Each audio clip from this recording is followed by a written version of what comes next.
SpaceX is scheduled to launch its Crew-3 mission on October 30th, 2021. Our interview with pilot Dr. Thomas Marshburn is up next. Welcome to your online coffee break, where we discuss bite-sized topics that inspire, educate, and entertain. Here's your host, a software innovator, award-winning marketer, and astronomy and space buff, Chuck Fields. Thanks so much for joining me today. I'm thrilled to introduce my special guest, Dr. Thomas Marshburn. Tom is the pilot of the Crew Dragon spacecraft and second in command for the SpaceX Crew-3 mission, scheduled to launch at the end of this month. Tom is responsible for spacecraft systems and performance. Once aboard the International Space Station, he will serve as an Expedition 66 flight engineer. Tom is a Statesville, North Carolina native who became an astronaut in 2004. Prior to serving in the astronaut corps, Tom was a medical doctor and served as a flight surgeon for NASA and then later became medical operations lead for the ISS. The Crew-3 mission will be his third visit to the space station and his second long-duration mission. Online coffee break. Hello, Chuck. Hello, Tom. How are you, sir? Good. How are you doing? Nice pictures behind you there. Well, thank you. Yes, I hope to have another one of your mission coming up here. We'll try to supply you with some. Yeah. That'll be awesome. Hey, Tom, I just want to ask you, you've flown on the shuttle, you've flown on Soyuz, and now you're getting ready to pilot Crew Dragon. What are you most excited about? Oh, I can't wait to see what it's like. Especially comparing it to the other rockets. I'm sure some's got to be the same. The pressure in your chest of the 4+ Gs as you get up there. But staging in particular will be interesting. That's so uniquely different between vehicles. Can't wait to see what the staging is like and how we experience that. Everything, the sounds, the vibrations, the bangs, if there are any, the jolts. Can't wait. That's gonna be so neat to see your perspective on that. Now, I also think it's cool too. You've witnessed some pretty incredible traditions. The space shuttle had some. Soyuz, get slapped in the face by a priest. Yeah. Oh, yeah. And then here comes Crew Dragon. Are there any special traditions that you're looking forward to for Crew Dragon, or any special ones that you kind of like the most of all you've seen so far? We're building those traditions, I think. Yeah. We're starting them out. And so if somebody did it before us, it's not yet a tradition. There hasn't really been anything to date yet. I mean, of course, we do have the 0G indicator. You'll see what that is when we hit 0G. Can't wait. And so SpaceX has, allowed us to put that together. And so that's probably the only thing right now. There is some leftovers from the shuttle era, which we may implement. There's a game that the crew plays in their suits while they're getting ready to go out the launch pad. Can't go out until the crew wins the game. Used to be a card game for shuttle. I don't know what it's going to be, or for sure if we're going to do it with SpaceX. So we'll work with them. We'll develop some traditions. There's also, when we get the crew patch on a sticker, places that we can leave the sticker for people to see or to sign. And so very nice. There's that as well. Yeah. Oh, that sounds great. Now you have some pretty neat science experiments coming up in this mission too. I think you have a muscle sensor that's going to test for atrophy, muscles in space. Can you tell us more about that experiment? Oh, yeah. So in a lot of ways, it's very fascinating. Typically to understand how a muscle works, to really understand it, you got to get a muscle biopsy. That is incredibly invasive. I mean, you're basically stabbing somebody. And so this is a way to learn all about the muscle with just a light touch. It's a sensor that is actually exquisitely sensitive to picking up the tensile strength of the muscle, the vibration, how it reacts to a very tiny signal that it puts in through there. So very non-invasive to do it. So it's two things. It's learning about the muscles in space. As you know, they atrophy. We try to keep them recovered with all the exercise we do. We are guinea pigs in a broad experiment that's looking at accelerated aging in space and see how that applies to aging on the ground and ways to mitigate it. But also as a technology demonstration. This is a unique way to take a technology, apply it to a unique area, see how it performs, and maybe even accelerate the technology itself, which will help people that otherwise have to get muscle biopsies, on the ground. So, wow, that would be incredible. You also have some other experiments coming out. I think there's a cold atom experiment and Yeah. some others. Any others that you could just tell us a bit more about? Yeah. Well, cold atom is one of those things that we tend. We're not there during the operation. That by itself is incredibly exciting. Recreating the coldest place in the universe at an atomic level, understanding, and as it turns out, being in a place on the space station where you don't feel the effects of gravity.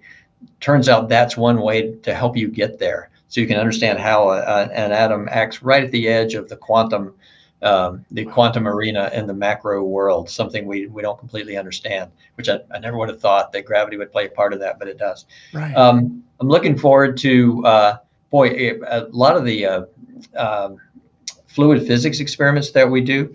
Not only do you have zero G, but you can now contain a fluid or a semi-solid in a magnetic field, so it doesn't touch the boundaries of the container. Wow. And so now you can do all these incredible things like understand fluid flow. If there's a temperature difference, how does it flow inside of a sphere, in and out, into the center and back out again? You're not only learning about how liquids become solids and how you can make more perfect solids, but you're also learning about the physics and engineering equations and saying, yeah, we either got it right or we need to modify them.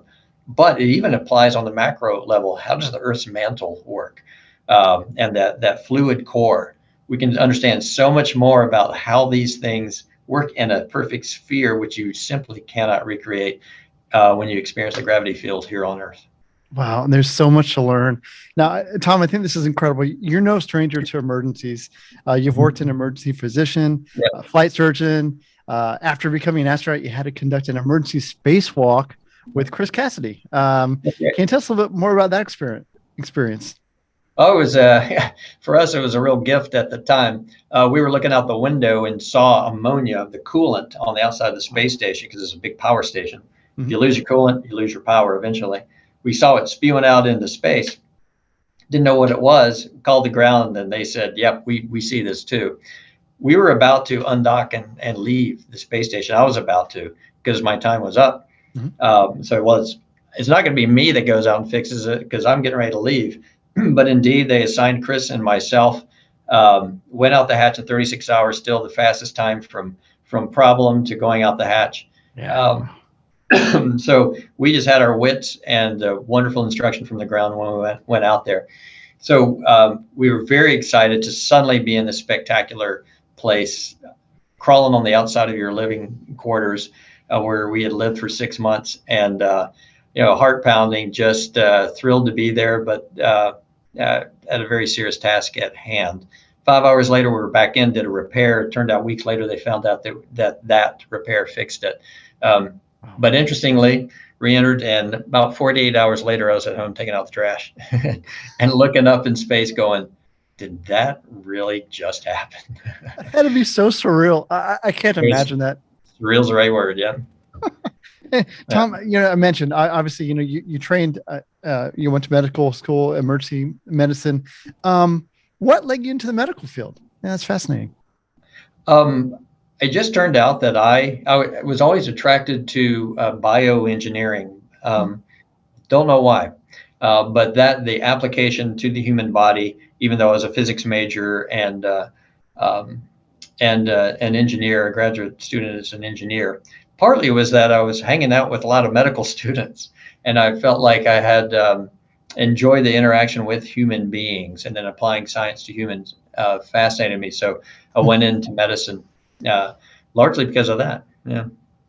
So I think it's neat. And then again, being a medical physician with a physics background, I think that's just a really neat combination. Is there anything with that combined background where that just fascinating you about space, about what you can involve with that? Boy, just about everything. The mechanical differences that our bodies undergo when we hit zero G, we call it. There is gravity, we just don't feel it because we're in orbit. Your torso changes its shape. Your heart is still working to pump blood up to your brain, which it has to do so we can stay conscious on the Earth. But that means it's shoving blood up into your brain. Maybe there's an intracranial pressure problem. We don't know yet. Maybe that affects the eyes as well. There is some effect in the eyes. We don't know why. So it becomes this really fascinating pressure problem. What amazes me that this is the physics applies even on the cellular level as a cytoskeleton and a mammalian cell, as we're finding out, changes because it's not experiencing gravity. Its expression, its hormonal and protein expression changes. Direct relation of the mechanical change to the way physiology works. There's a whole wide world that we don't know. We've just taken the first few steps on the beach of this whole new world.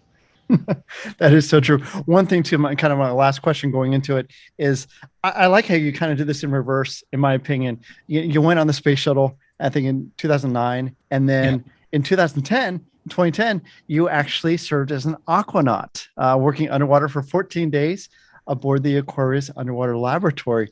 That's right. I was wondering, how did working underwater compare to actually working in space? I considered it the best analog for space flight that we have on Earth. We do a lot of great training. T-38s, flying jets are incredibly important for training in the facilities we have here. But being in that underwater habitat, it's sort of dangerous, You're living underwater. We would go out and do ocean walks in a dive helmet. We'd practice, what would it be like if suddenly your helmet got bumped and water flowed in around your head. And so we'd practice that. We'd actually do that 70 feet down. If we were to swim up, we'd die immediately from decompression sickness. So we had to stay down below. It's gorgeous. It's beautiful. We're doing science in an enclosed space, constantly fascinated by the world around us. So all those things came together, in my opinion, make it one of the best analogs for going into space for all those reasons. That's wonderful. Well, Tom, we're so excited about your mission on board Crew-3 coming up. I just want to, we're wishing you the best, and just want to thank you so much for your time today. Really appreciate it. All right, appreciate that. Thanks very much. Great talking to you. Been an honor. Thanks so much, Tom. Online coffee break. Well, I really enjoyed my conversation with Tom today, and we're so excited about the upcoming Crew-3 mission. It's going to be exciting. If you'd like to follow along, just go to nasa.gov/commercial crew. I want to thank Tom for joining us today. Again, we're wishing Godspeed to him and the crew for Crew-3. I want to thank him for joining us. Want to thank you for joining us today. If you can do us a favor and share this episode, we would love it. Also, if you can subscribe, we'd appreciate that too. Either way, thanks so much for joining us. We'll see you next time. God bless.